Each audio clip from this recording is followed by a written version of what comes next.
tell you what's a high tariff nation is Canada. Canada charges us 250% for our milk product and other product, and a tremendous tariff on lumber and things as such. And yet we don't need their lumber. We have more lumber than they do. We don't need Canada's lumber. Canadian lumber is taking another hit from U.S. President Donald Trump's trade war. New tariffs announced last month are now in effect. They include a global tariff on 10%. U.S. President Donald Trump's trade war.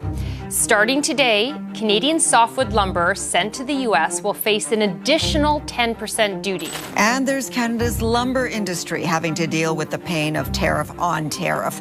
A 10% hike on an existing 35% tariff. Canadian lumber is once again at the center of a high-stakes trade battle as new tariffs imposed by U.S.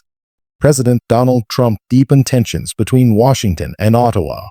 What began as a policy move to protect American producers has quickly evolved into a structural shift that is reshaping housing markets, supply chains, and long-term trade relationships across North America.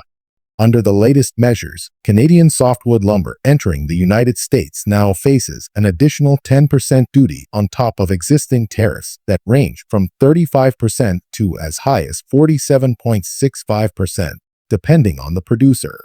Companies like West Fraser and others have been hit with steep rates, instantly raising costs for American builders. The impact is not theoretical.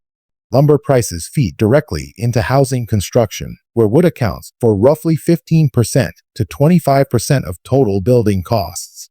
For decades, Canadian lumber flowed south almost automatically, filling the gap between U.S. production and demand. America consumes close to 70 billion board feet of lumber annually, while domestic output hovers around 58 billion. That shortfall, roughly 12 billion board feet, has historically been covered largely by Canada. With tariffs pushing costs higher, that supply chain is no longer functioning the way it once did.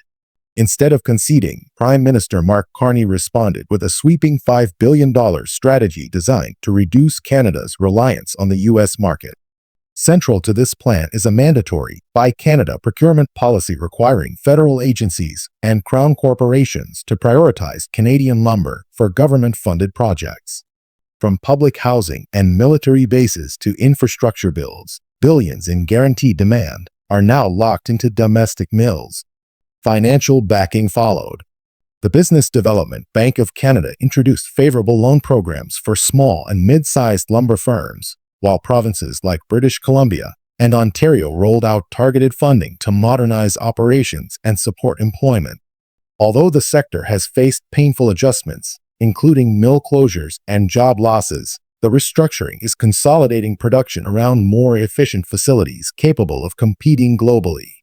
At the same time, Canadian exporters are diversifying. Shipments are increasingly being redirected toward Europe and Asia. Markets such as the United Kingdom, Japan, and South Korea are becoming strategic priorities, especially as global timber supplies tighten following restrictions on Russian exports. Even if margins are slightly lower than pre-tariff U.S. sales, the absence of heavy duties makes these markets attractive and sustainable in the long run. Meanwhile, the United States faces a growing housing affordability crisis. The country is already short millions of homes, and elevated lumber prices only add pressure. Industry estimates suggest new tariffs could add thousands of dollars to the cost of a typical new home.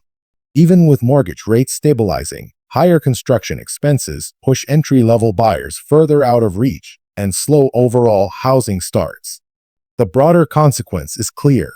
A tariff meant to shield one segment of American industry has triggered a deeper transformation.